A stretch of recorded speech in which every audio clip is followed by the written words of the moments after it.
ጤና ይስጥልኝ አድማጮቻችን፣ ተመልካቾቻችን እንደምን አላችሁ? እንደምን ሰነበታችሁ? ግርማ ካሳ ነኝ። ይህ ዋሜራ ነው።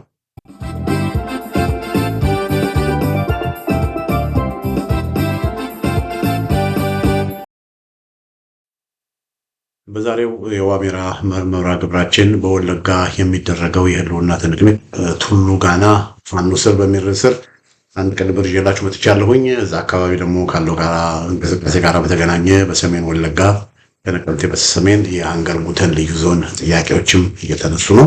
በሱ ዙሪያ ላይ አንዳንድ መረጃዎችን አቀበላችኋለሁኝ። ያው ሁላችሁም እንደምታውቁት በአሁኑ ጊዜ በዓለማችን ያው የጦርነት ቀውስ ከጊዜ ወደ ጊዜ እየተባባሰ መጥቷል። የትራምፕ አስተዳደር የአሜሪካ የትራምፕ አስተዳደር ከዚህ በፊት ያው ቬኔዙዌላን ወሮ የሚፈልገውን ነገር ማድረጉ ይታወቃል። አሁን ደግሞ ከእስራኤል መንግስት ጋር በመተባበር በኢራን ላይ ጥቃት ፈጽሟል። ኢራንም ደግሞ በአጸፋው ምላሽ ሰጥታለች። ከዛም ጋር በተገናኘ ኢራን አካባቢ ያሉ የአሜሪካ ቤዞች ያሉባቸው አካባቢዎች እንደ ዩናይትድ አረብ ኤሚሬት፣ ካታር የመሳሰሉ ቦታዎች ላይ የቦምብ ጥቃቶች፣ የሚሳኤል ጥቃቶች ተፈጽመዋል እና እዛ አካባቢ ያለው ነገር ትንሽ ነገሮች እየተባባሱ መጥተዋል። ነገሮች እንዲረግብ የተለያዩ የዓለም አቀፍ የተለያዩ ሀገሮች ጥያቄ እያቀረቡ ነው። ነገሩ እንግዲህ ወዴት እንደሚሄድ አይታወቅም። ሆኖም ግን እዛ አካባቢ ተነስቷል። ይህንን ያው በስፋት በዓለም አቀፍ ሚዲያዎች ላይ በስፋት ሁሉም እየተነጋገሩ ስለሆነ እዚህ ቦታ ላይ እኔ ብዙ እንደዚህ ነው እንደዛ ነው ብዬ የምሰጠው አተታ አይኖረኝም። ከዛ ጋር በተገናኘ ግን የነዳጅ ዋጋ ሊጨምር እንደሚችል መረጃዎች ይጠቁማሉ። በተለይም ደግሞ ይሄ የነዳጅ ዋጋ መጨመር ከማንም በላይ እንደ ኢትዮጵያ ያሉ ሀገሮችን ችግር ውስጥና ስጋት ውስጥ ሊቀጥ እንደሚችል ነው እንግዲህ መረጃዎች የሚጠቁሙት። በተለይ ጦርነቱ እየተባባሰ በቀጠለ ቁጥር ዋና የነዳጅ አምራች ሀገሮች ሰላምና መረጋጋት ከሌለ እንደ ዩናይትድ አረብ ኤሚሬት፣ ካታር፣ ኢራን እና እዚህ ውስጥም ደግሞ ሳውዲ አረቢያም ከገባች ትልቅ የኢኮኖሚክ መቃወስ በዓለማችን ሊፈጠር ይችላል የሚል ስጋት ነው እንግዲህ ያለው እና ይህንን ያው በስፋት ሌሎቹም እያወሩ ስለሆነ እዛ ላይ አላተኮርም። አሁን ትኩረታችንን ሞስሊ ወደ ሀገራችን እናደርጋለን። በሰሜኑ የሀገራችን ክፍል ያለውን ሁኔታ ሁላችሁም ታውቃላችሁ። እዛ አካባቢ በትግራይ በተለያዩ ቦታዎች ሰላማዊ ሰልፎች ህወሓት ህዝቡን አስገድዶ ሰላማዊ ሰልፎች አድርጓል። የትግራይ ሉዓላዊ መሬት ይመለስ በሚል ሰላማዊ ሰልፎች ተደርገዋል። በአንጻሩም ደግሞ ትግራይ በተደረጉ ሰላማዊ ሰልፎች ያጸፋ ምላሽም እየተሰጠ ነው እና እዛ አካባቢ ያለውን ሁኔታ ትንሽ ነገሮች መልካቸውን እየቀየሩ ምናልባት ወደ ጦርነት ሊያመሩ ይችላሉ ወይ የሚል ስጋትም ብዙዎች አላቸው እና የትግራይ ነገር በትግራይ ያለውን ነገር ተከታትለን በስፋት በዚህ ጉዳይ ላይ የተለያዩ መረጃዎችን በሌሎች መርሃ ግብሮች ይዤላችሁ እመጣለሁ። በአማራ ክልል እየተደረገ በጎንደር፣ በጎጃም፣ በወሎ እየተደረገ ያለውን ትንቅንቅ በተመለከተ በጎንደር አገዛዙ እና በጎንደር ፋኖች መካከል በብዙ ቦታዎች ከፍተኛ ውጊያዎች ተደርገዋል እና በዛ አካባቢ በየቦታው ተበታትኖ ያለ የአገዛዙ ጦር የአገዛዙ ሚሊሻ የአድማ ብተና እየተበተነ እንደሆነ ከፍተኛ ችግር ውስጥ እየገባ እንደሆነ ነው እንግዲህ መረጃዎች የሚጠቁሙት። በዚህም ዙሪያ ላይ ተጨማሪ መረጃዎችን ካገኘው ይዤላችሁ እመጣለሁ። በቅርቡ የደቡባዊ ጎንደር ዞን አብዛኛው ወረዳዎች በፋኖ ስር እንደወደቁ፣ እንደገና ደግሞ በመካከለኛው ጎንደር በጣና በስተምዕራብ በኩል እንደ አለፋ እንደ ጣቁሳ ያሉ ወረዳዎች እና አብዛኛው ደግሞ የደንቢያ ወረዳ በፋኖ ስር እንደወደቀ መረጃዎች ጠቁመዋል። እዛ አካባቢ ደግሞ ያሉት የጎንደር አደረጃጀቶች ሁለቱ አደረጃጀቶች በጋራ እየተዋጉ በጋራ እየተቀናጁ ድርጅታቸውን አንድነት ከላይ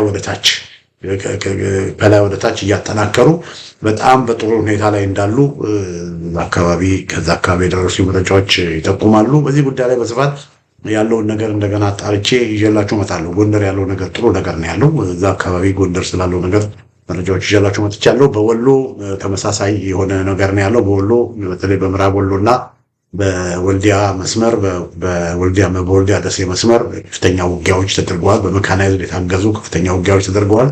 በዚህ ጉዳይ ላይ መረጃዎችን እያጠናቀቅኩኝ ነው። በተለይ በወልዲያ አቅራቢያ ያሉ አገዛዙ መልሶ የያዛቸው እንደ መርጦ እንደነ ሴሪንጣ ያሉ ከተማዎች በፋኖ ቁጥጥር ስር ወድቀዋል። የወልዲያ ደሴ መንገድ ተቆርጧል። ውርጌሳ አካባቢ የነበረው በወልዲያ አዲስ አበባ መስመር ውርጌሳ አካባቢ የነበረው የፋኖ የአገዛዙ ካምፕ ተመቶ እዛ አካባቢ ከፍተኛ ኪሳራ አገዛዙ ደርሶበታል።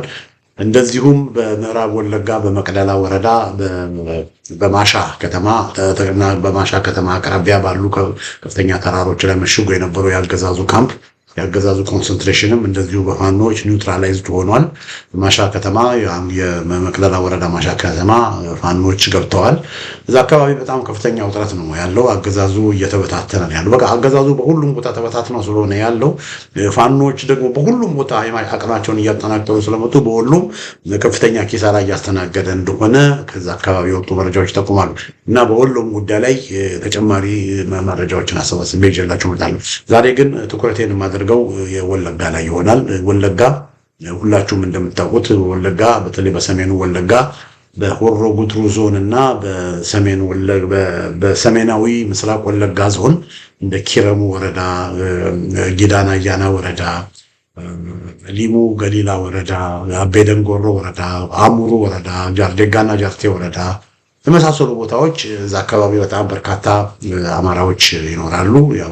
አማርኛ ተናጋሪዎች እዛ አካባቢ በብዛት ይኖራሉ። እዚህ ካርታ ላይ እንደምታዩት አድማጮቻችን፣ ተመልካቾቻችን እና እዚህ አካባቢ መጀመሪያ ሰሞን ያው አማራዎቹ ተደራጅተው ስላልነበረ ኦርጋናይዝድ ሆነው ስላልነበረ እዚህ አካባቢ አማራዎችን የማጽዳት ስራ ተሰርቷል።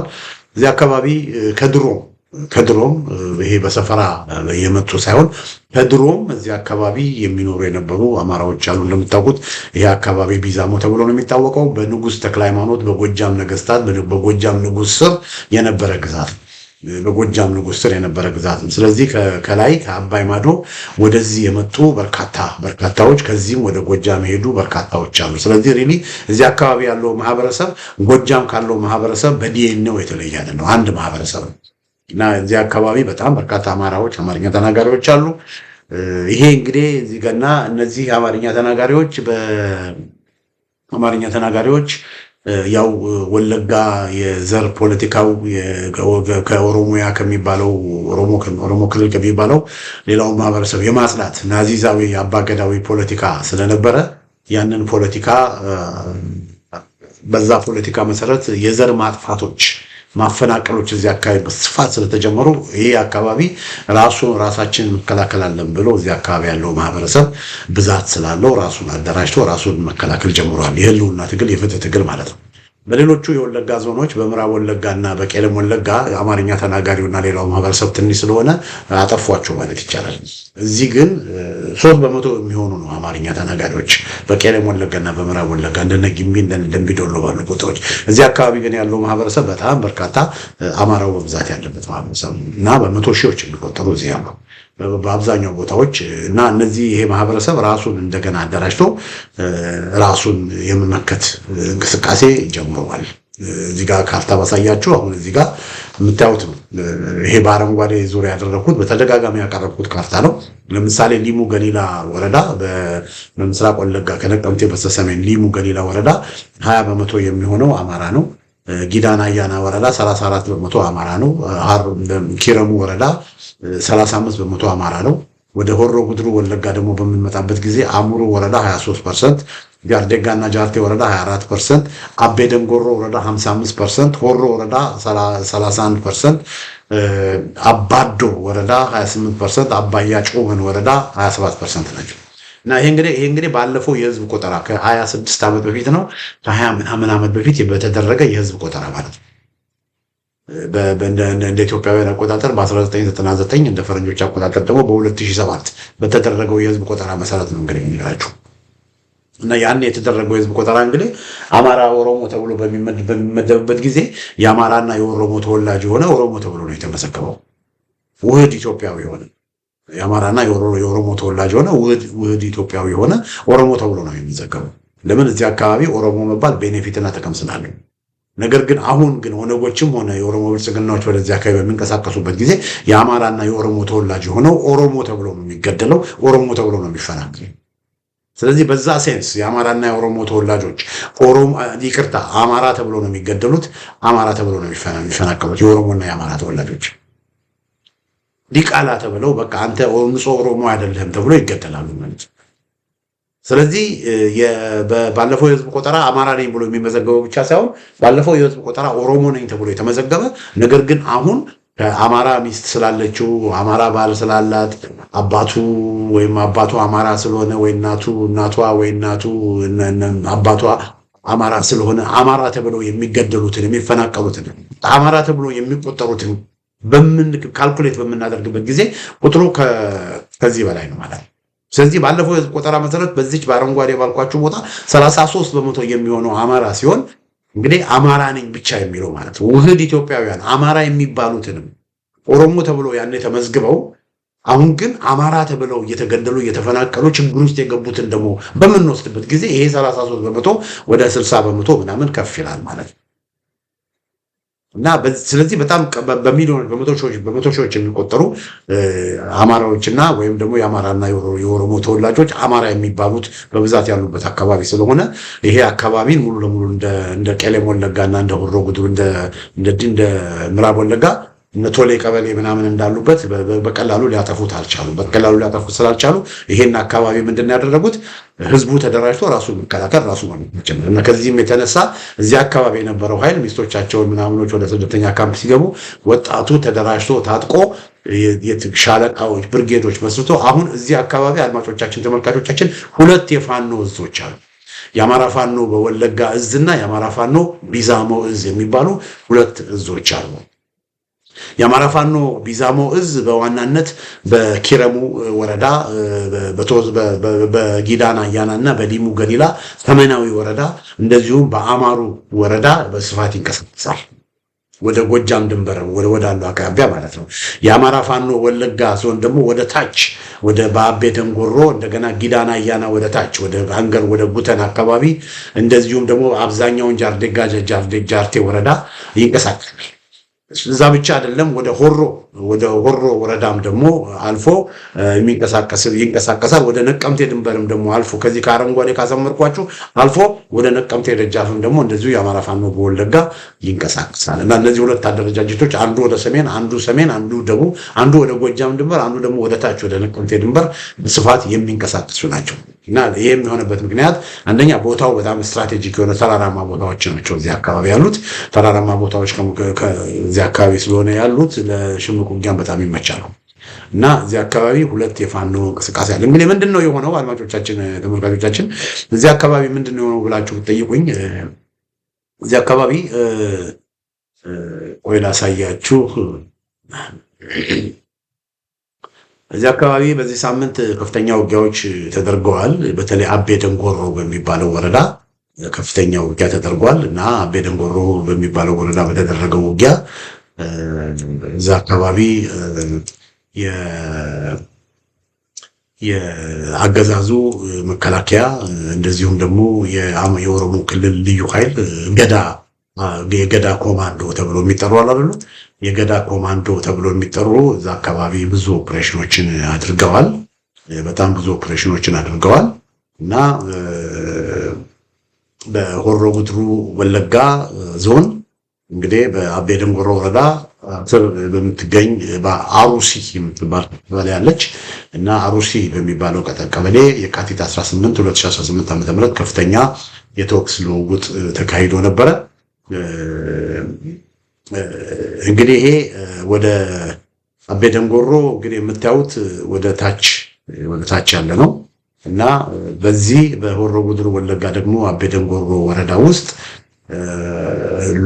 ሉምጫ የሚባል ቀበሌ አለ እና በሉምጫ ቀበሌ የአማራ መንደሮች ነው እዚህ ያሉት እና እዚህ የአማራ መንደሮች የሆኑት በተለይ አሩሲ የሚባል ከተማ አለ፣ አሩሲ የሚባል መንደር አለ። የአሩሲ ነው የአርሲ እንትን የዛ እና ሰላም ምናምን ያሉበታል። ይሄ ወለጋ ነው ማወራላችሁ። ወለጋ በአቤ ደንጎሮ ወረዳ ውስጥ አሩሲ የሚባል መንደር አለ እና እዛ አካባቢ የኦሮሞ ልዩ ኃይል እንግዲህ እዛ አካባቢ በአሩሲ ከተማን ሙሉ ለሙሉ ነው በቃ ያወደመው ይቻላል እና ሙሉ ለሙሉ ነው ያወደመው። እና እዚህ አካባቢ እንግዲህ ፋኖችን በሜዳ ፋኖችን በሸለቆ ፋኖችን በተራራ መግጠም ያልቻለው ያው ካወርዶች አይደሉ፣ እነሱ ካወርዶች ናቸው እኮ ፊት ለፊት ገጥመው እኮ ከፋኖ ጋር መታገል እኮ የሚያውቁ አይደሉም። የኦሮሞ ልዩ ኃይል የሚባሉትም የአባገዳ ኮማንዶ የሚባሉትም ኦነግ የሚባሉትም ንጹሃን ዜጎችን ማጥፋት ንጹሃን ዜጎችን ማቃጠል እንጂ በፊት ለፊት እንደ ወንድ መሳሪያ ከታጠቀ ጋራ በየተራራ በየሸንተረሩ ማዋጋት ያለ እና በተለያየ ቦታ በተደረጉ ውጊያዎች ሽንፈት ሲያጋጥማቸው ሲጠቁ አህያውን ፈርቶ ዳውላውን እንደሚባለው ጥቃታቸውን የሚፈጽሙት ማለት ነው። ጥቃታቸውን የሚፈጽሙት ንጹሃን ዜጎች ላይ እና ይህን ተመልከቱ አድማጮች። ይሄ አሩሲ አቤ ደንጎሮ ወረዳ የተደረገ በዚህ መልኩ ነው። የኦሮሞ ብልጽግናዎች የኦሮሞ ብልጽግና ታጣቂዎች መከላከያ በሏቸው፣ የኦሮሞ ልዩ ኃይል በሏቸው፣ የገዳ ኮማንዶ በሏቸው፣ በዚህ መልኩ ነው እንግዲህ አማራዎች በብዛት የሚኖሩበትን ቦታ በዚህ መልኩ ነው ያቃጠሉት።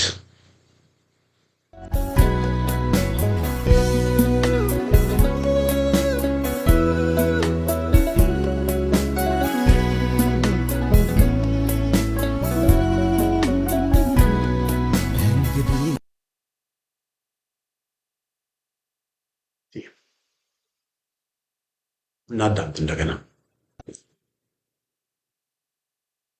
እንደምታዩት ቤቶች በሙሉ በዚህ መልኩ ነው የተቃጠሉት፣ እየወደሙት። አቤ ደንጎሮ ወረዳ አሩሲ ቀበሌ ወለጋ የሆሮ ጉድሩ ዞን ውስጥ የሆነ ነው እና በዚህ መልኩ እንግዲህ ውድመት ተፈጽሟል። አድማጮች፣ ተመልካቾች የካቲት 18 ቀን ነው ይሄ የሆነው። በዚህ መልኩ ከፍተኛ ውድመት ተፈጽሟል። እንግዲህ ይሄ እንግዲህ አንዱ ነው። እንግዲህ በዛ አካባቢ ውጊያ ስላለ በአውደ ውጊያ ሽንፈት ሲያጋጥማቸው ነው በዚህ መልኩ ህዝቡን የሚጨፈጭፉት፣ ህዝቡ ላይ ጉዳት የሚፈጽሙት። አድማጮቻችን፣ ተመልካቾቻችን፣ ሌላው እዚቹ ጋራ በተገናኘ አንድ ያለው ዜና ምንድን ነው? እዚሁ አቤ ደንጎሮ አካባቢ በጣም ስትራቴጂክ የአቤ ደንጎሮ ዋና ከተማ ናት መሰለኝ። የአቤ ደንጎሮ ዋና ከተማ እና የአቤ ደንጎሮ ዋና ከተማ ቱሉ ጋና የምትባል ከተማ አለች። ቱሉ ጋና ከተማ ወይ ማፑን ላሳያችሁ። እዚህ ጋር ታያዋታለሁ። እዚህ ጋር በአረንጓዴ ያከበብኳት ናት። በአረንጓዴ ያከበብኳት ናት ቱሉ ጋና። እዚህ ጋር በሰማያዊ ያደረኩት ቦታ እንደው አካባቢውን ለምናውቅ ሰዎች በጣም እኔም አላውቀውም፣ ግን ያው ሪሰርች አድርጌ ነው። የደዴሳ ወንዝ የሚባል አለ። የደዴሳ ወንዝ ወደ አባይ የሚገባ ወንዝ ነው። ወደ አባይ የሚገባ ወንዝ ነው እና የደዴሳ ወንዝ ከታች የምታዩት የደዴሳ ወንዝ ነው እና የደዴሳ ወንዝ ያው ከዚህ አካባቢ ከሆሮ ጉድሩ ወለጋ ነው የሚወጣው። እዚህ አካባቢ ያሉ ተራሮች አሉ። እነዚህ ተራሮች ነው የደዴሳ ወንዝ የሚመጣው እና ደዴሳ ወንዝ ደግሞ የተለያዩ ወንዞችም ደዴሳ ወንዝ ውስጥ ይገባሉ እዚህ አካባቢ። ከዛ ደዴሳ ወንዝ ይመጣል። እንደገና አንገር ወንዝም ደግሞ አለ። አንገር ወንዝም ደግሞ ወደ ላይ በምትወጡበት ጊዜ ከዚህ አካባቢ ነው፣ ሰሜናዊ አካባቢ ነው አንገር ወንዝም የሚመጣ። በጣም የአንገር ወንዝ ይመጣል እና የአንገር ወንዝ በዚህ አካባቢ እየፈሰሰ ነው። እንግዲህ ልክ እዚች መካከል ላይ የአንገር ወንዝ እና የደዴሳ ወንዝ ይገናኙና ደዴሳ ወንዝ ተብሎ ይቀጥላል፣ ወደ አባይ ግድብ ይገባሉ ማለት ነው። እና ይሄ መስመር በጣም ስትራቴጂክ የሆነ ሸለቆ ያለ ተራራማ ቦታዎች ናቸው እና እዚህ አካባቢ ነው ፋኖች የሚንቀሳቀሱት። እና እዚህ አካባቢ የሚኖረው ማህበረሰብ በአብዛኛው ደገኛ ማህበረሰብ አማራው አካባቢ የሚኖረው እና እቺ በአረንጓዴ ያከበብኳት ከጉተን ከተማ በቅርብ ርቀት ያለችው፣ ጉተን ከተማ ማለት ከአዲስ ከነቅምቴ ወደ ቡሬ የሚወስደው መንገድ ነው እና ከጉተን ከተማ በቅርብ ርቀት ላይ ያለችው አላት። እንግዲህ አንገር ምንድን ነው የቱሉ ገና ከተማ እና ቱሉ ገና ከተማን የአማራ ፋኖ የወሎ እዝ ቱሉ ገና ከተማን ተቆጣጥሯታል እና በዚህ ከተማ የወሎ እዝ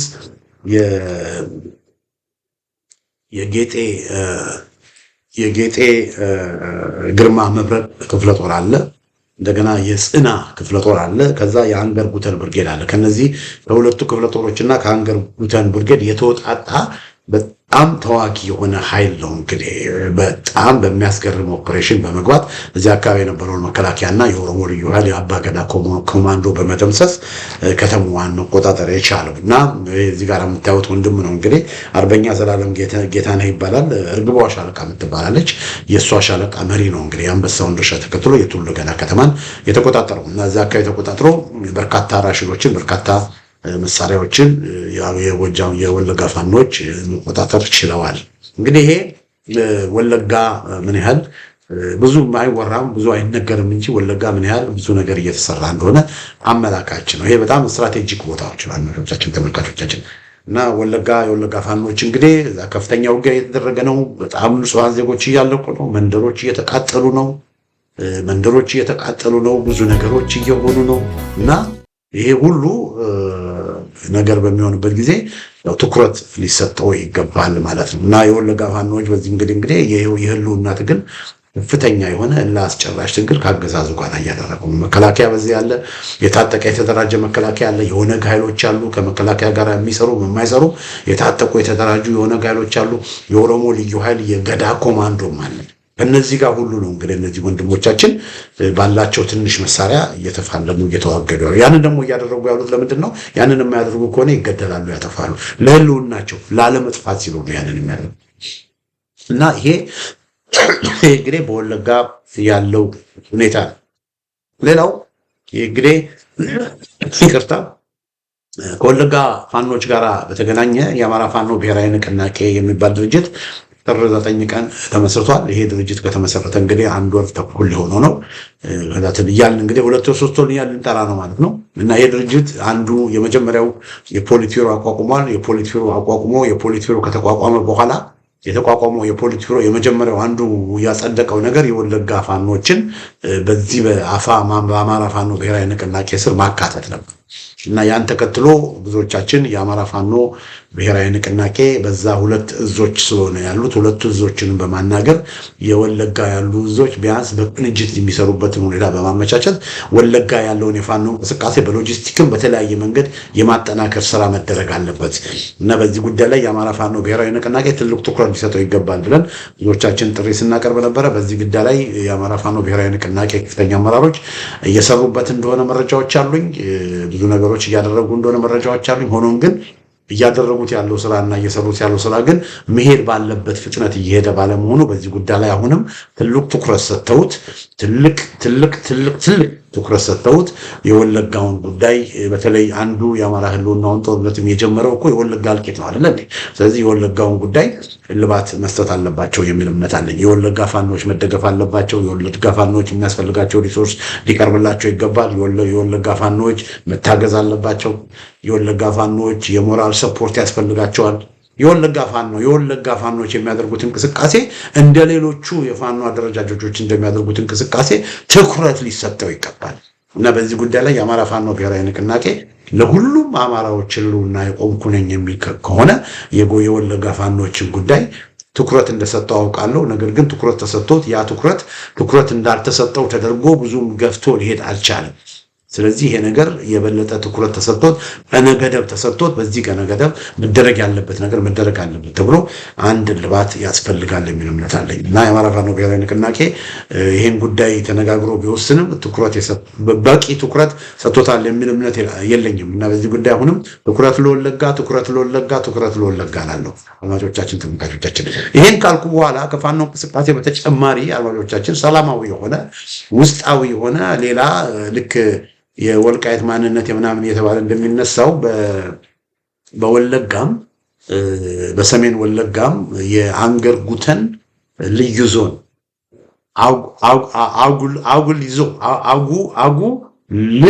አጉልዞ የሚባል የአማራ የአንገር ጉተን ልዩ ዞን እንቅስቃሴ ተጀምሯል። እዚህ አካባቢ ያለው ማህበረሰብ ኦሮሞ ሁሉ በፍቅር በሰላም ተከባብረን መኖራለን። ድሮም በፍቅር በሰላም ነው ተከባብረን ይኖር። ድሮም ተዋልደን አብረን ስንበላ ስንጠጣ ነው የኖርነው። ኦሮሞ አማራ በሚል ነው የተለያየ ነው። ስለዚህ እዚህ አካባቢ የኦሮሚያ የኦሮሞ ናት ተብሎ በዚህ አካባቢ የሚኖረው በመቶ ሺህ የሚቆጠር የአማራ ማህበረሰብ በአገሩ በከተማው በቅየው ተወልዶ ባደገበት እንደ መጤና እንደ ሰፋሪ ሊቆጠር አይገባም። ስለዚህ እዚህ አካባቢ ልዩ አስተዳደር ያስፈልጋል። ልክ በአማራ ክልል ልዩ አስተዳደር ተብሎ ይደረጋል እንዴ? ስለዚህ በዚህም አካባቢ ልዩ አስተዳደር ሊኖረን ይገባል በሚል አሁን ያለውን ህገ መንግስትን በመጠቀም ማለት ነው። አሁን ያለው መቼም ሰላማዊ ትግል ከሆነ አሁን ባለው መንገድ ነው የሚንቀሳቀሱት። አሁን ባለው መንገድ የሚሄዱ በህገ መንግስቱ መሰረት የብሔር ብሔረሰቦች መብት መከበር አለበት። እኛም ደግሞ በቋንቋችን በባህላችን ሃይማኖታችንን ይዘን በቦታችን መኖር ስላለብን ልዩ ዞን ይፈቀድልን በሚል ስሙም ራሱ የአንገር ጉተን ልዩ ዞን የሚል ይፈቀድልን የሚል ከፍተኛ እንቅስቃሴ እየተደረገ ነው። ለምን እዚህ አካባቢ ያለው ማህበረሰብ እንደምታውቁት እዚህ አካባቢ ያለው ማህበረሰብ አብዛኛው አማርኛ ተናጋሪ፣ ኦሮምኛም ይችላል፣ ግን አብዛኛው አማርኛ ተናጋሪ አማራ ነው አብዛኛው። ስለዚህ ይሄ ማህበረሰብ በሚኖርበት ቦታ በሚኖርበት ስፍራ መብቱ ተከብሮ ዲግኒቲው ተከብሮ ዲግኒቲው ተጥሶ ይቅርታ መብቱ ተሸርፎ ዲግኒቲው ተጥሶ ክብሩ ተጥሶ እንደመጤ እንደ ሰፋሪ እየተቆጠረ ማንም እየተነሳ ሊገለው ሊያፈናቅለው አይችልም። ስለዚህ በራሳችን የማስተዳደር መብት ሊጠበቅልን ይገባል። እዚህ አካባቢ ልዩ ዞን ያስፈልገናል የሚል እንቅስቃሴ ተነስቷል። የአንገር ጉተን ልዩ ዞን የሚል የአንገር ጉተን ልዩ ዞን እንግዲህ አንገር ማለት ያው የወንዙ ስም ነው። ጉተን ደግሞ ያቺ ከተማ ናት እና በጣም ሰፊ ኤሪያ ነው። በጣም ሰፊ ኤሪያ፣ ተራራማ ኤሪያ እንደዚህ አይነት እንቅስቃሴ አለ። ይሄን እንቅስቃሴ ያው የኦሮሞ ብልጽግና እያስተናገዱ አይደለም። ግን የተነሳው እንቅስቃሴ የኦሮሞ ብልጽግና እና የኦሮሞ ልዩ ኃይል የኦሮሞ ክልል መንግስት ሽመልስ አብዲሳ እውቅና ባይሰጡትም ነገር ግን ቢያንስ አትሊስት በፖለቲካው ረገድም እዚህ አካባቢ ያለው ማህበረሰብ ከውጊያና ከወታደራዊ እንቅስቃሴ ባለፈ ቢያንስ የዚህ አካባቢ ማህበረሰብ ጥያቄ ፖለቲካዊ መልክ እንዲኖረው የማድረግ ስራ መሰራቱ ጥቅም አለው ብዬ አምናለሁ እና ወደፊትም ይሄ አካባቢ ከሌሎቹ ጋር መደባለ ይሄ አካባቢ ውህድ ኢትዮጵያዊ የበዙበት ኦሮሞም አማራም ተደባልቆ የሚኖርበት ቦታ ስለሆነ እዚህ አካባቢ ራሱን የቻለ መስተዳደር ነው ያለበት። ልዩ ዞንም አይደለም። በቃ ሰሜን ወለጋ ራሱን የቻለ መስተዳደር የቢዛሞ ወይም የሰሜን ወለጋ መስተዳደር ነው መባል ያለበት። ከዛ ወይም የአንገር ጉተን መስተዳደር መባል ይችላል የፈለገው ይሰጡና ይሄ መስተዳደር የኦሮምኛና አማርኛ የሥራ ቋንቋ ሆኖ ኦሮሞውም አማራውም ተከብሮበት የሚኖርበት እንደ ኦሮሞ አማራ ሳይባባሉ እንደ ሰሜን ወለጋ ነዋሪ ተከባብሮ የሚኖርበት ተከባብሮ አብሮ በፍቅር የሚያድጉበት ስርዓተ መንግስት ነው እዚህ አካባቢ ነው ያለው። መስተዳደር ነው እዚህ አካባቢ ነው ያለው። ማንም ጎጠኛና ዘረኛ አማራን የሚጠላ መስተዳደር ይሄን አካባቢ ሊያስተዳድር አይገባም።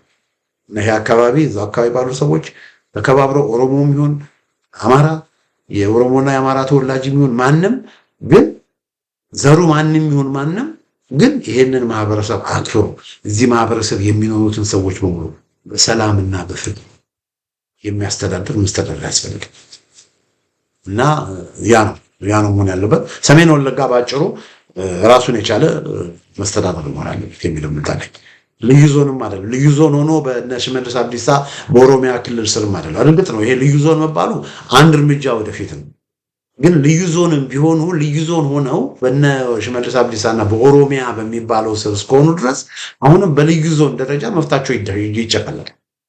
ስለዚህ መሆን ያለበት ምንድነው? እዚህ አካባቢ ያለው ሰው ተመልከቱ፣ በጣም ሀብታም አካባቢ ነው። ትልቅ ፖቴንሻል ያለው አካባቢ ነው። ሁለት ትላልቅ ወንዞች እንዳልኳችሁ የአንገር ወንዝና የደዴሳ ወንዝ አካባቢውን ሰንጥቀው የሚሄዱበት